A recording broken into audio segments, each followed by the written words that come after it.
ଅନୁଷ୍ଠିତ ହେଲା ବାଲେଶ୍ୱର ଦେବର୍ଷି ଶିକ୍ଷା ନିକେତନର ନୂତନ ବର୍ଷ ପାଇଁ ଏକ ଅଭିନନ୍ଦନ କାର୍ଯ୍ୟକ୍ରମ। ନୂତନ ବର୍ଷ 2026 ଅବସରରେ ବାଲେଶ୍ୱର ଦେବର୍ଷି ଶିକ୍ଷା ନିକେତନର ଏକ ଅଭିନନ୍ଦନ କାର୍ଯ୍ୟକ୍ରମ ବିଦ୍ୟାଳୟ ପରିସରରେ ଅନୁଷ୍ଠିତ ହୋଇଯାଇଛି। ବିଦ୍ୟାଳୟର ଅଧ୍ୟକ୍ଷ ତଥା ପ୍ରତିଷ୍ଠାତା ଭାଗବତ ଚନ୍ଦ୍ର ପାତ୍ର ଏହି କାର୍ଯ୍ୟକ୍ରମରେ ଯୋଗଦେଇ ଉକ୍ତ ଅଭିନନ୍ଦନ କାର୍ଯ୍ୟକ୍ରମକୁ ପରିଚାଳନା କରିଥିଲେ। ବିଦ୍ୟାଳୟର ବିଜ୍ଞାନ ଗୁରୁଜୀ ମୃତ୍ୟୁଞ୍ଜୟ ପାଣିଗ୍ରାହୀ ଏବଂ ବିଦ୍ୟାଳୟର ସମସ୍ତ ଗୁରୁଜୀ ଗୁରୁମା ଯୋଗଦେଇ ଛାତ୍ରଛାତ୍ରୀମାନଙ୍କୁ ନବବର୍ଷ 2026ର ଶୁଭେଚ୍ଛା ଜଣାଇବା ସହିତ ଭଲ ମଣିଷ ହେବାକୁ ଉପଦେଶ ଦେଇଥିଲେ। 2026ର ଦ୍ୱିତୀୟ ଦିବସରେ ମୁଁ ସମସ୍ତଙ୍କୁ ମୋର ଅନ୍ତରର ଶୁଭେଚ୍ଛା ଜଣାଇବା ସହିତ ଅଭିନନ୍ଦନ ଜଣାଉଛି। ସେ ପ୍ରତ୍ୟେକ ବର୍ଷ ଏହି କାର୍ଯ୍ୟକ୍ରମ ହେଇଥାଏ। ଯେତେବେଳେ ଗୋଟିଏ ବର୍ଷ ସରିଯାଏ ପୁଣି ଆଉ ଗୋଟିଏ ବର୍ଷ ଆସେ, ତାର ପ୍ରଥମ ଦିବସରେ ସବୁଆଡ଼େ ବହୁତ ଆଡ଼ମ୍ବର ସହକାରେ ପାଳନ କରାଯାଇଥାଏ। ତ ଗୋଟିଏ କଥା ପିଲାମାନେ, ଯେ ଆମେ ଗୋଟିଏ ସଂକଳ୍ପ ନେବା ଯେ ଗୋଟେ ଭଲ ମଣିଷ ହେବା ଏବଂ ସାରା ଦୁନିଆର ମଙ୍ଗଳ କାମ କରିବା, ତତ୍ ସହିତ ନିଜ ବାପା ମାଆଙ୍କ ମନରେ ଖୁସି କରିବା, ସେଇଟା ଆମର ସଂକଳ୍ପ ରହିବା ଦରକାର।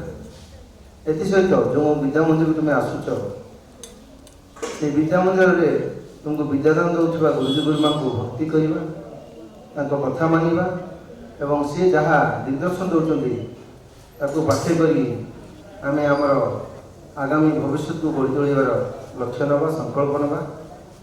ଏହି ଆମର ସଂକଳ୍ପ ରହିବା ଦରକାର। ତେଣୁ ସମସ୍ତେ ଆମେ ଗୋଟେ ଭଲ ମଣିଷ ହେବାର ପ୍ରୟାସ କରିବା ଏବଂ ଭଲ ମଣିଷ ହିନ୍ଦି ସାରା ଦୁନିଆର ମଙ୍ଗଳ କରିବା। ଅଧ୍ୟକ୍ଷ ଶ୍ରୀ ପାତ୍ର ତାଙ୍କ ଅଭିଭାଷଣରେ ବିଭିନ୍ନ ମହାପୁରୁଷମାନଙ୍କର ଜୀବନଚର୍ଯ୍ୟା କରିବା ସହିତ ଭଲ ମଣିଷ ହୋଇ ଦୁନିଆର ମଙ୍ଗଳ କାମନା କରିବାରେ ନିଜକୁ ନିୟୋଜିତ କରିବା ପାଇଁ ଛାତ୍ରଛାତ୍ରୀମାନଙ୍କୁ ପରାମର୍ଶ ଦେଇଥିଲେ।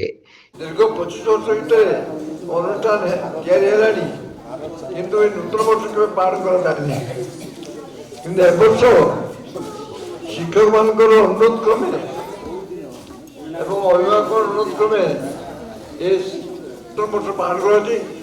ଏ ନୂତନ ବର୍ଷ ଯେ ସମସ୍ତ ପାଇଁ ସମୃଦ୍ଧି ଆଣୁ ଏବଂ ଉନ୍ନତି କରୁ, ପିଲାମାନଙ୍କର ପାଠପଢ଼ାରେ ମନ ରହୁ, ଏହା ହିଁ ମୋର ଜଗନ୍ନାଥଙ୍କ ପାଖରେ ପ୍ରାର୍ଥନା।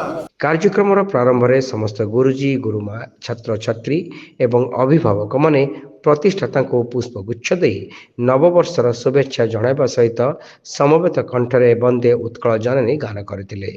ସଭା ଶେଷରେ ଶିକ୍ଷକ ମୃତ୍ୟୁଞ୍ଜୟ ପାଣିଗ୍ରାହୀ ସମସ୍ତଙ୍କୁ ଧନ୍ୟବାଦ ଅର୍ପଣ କରିଥିଲେ ଏବଂ ବିଦ୍ୟାଳୟ ପକ୍ଷରୁ ଗୁରୁଜୀ ଗୁରୁମା ଛାତ୍ରଛାତ୍ରୀ ଏବଂ ଅଭିଭାବକମାନଙ୍କୁ ମିଷ୍ଟାନ୍ନ ବଣ୍ଟନ କରାଯାଇଥିଲା।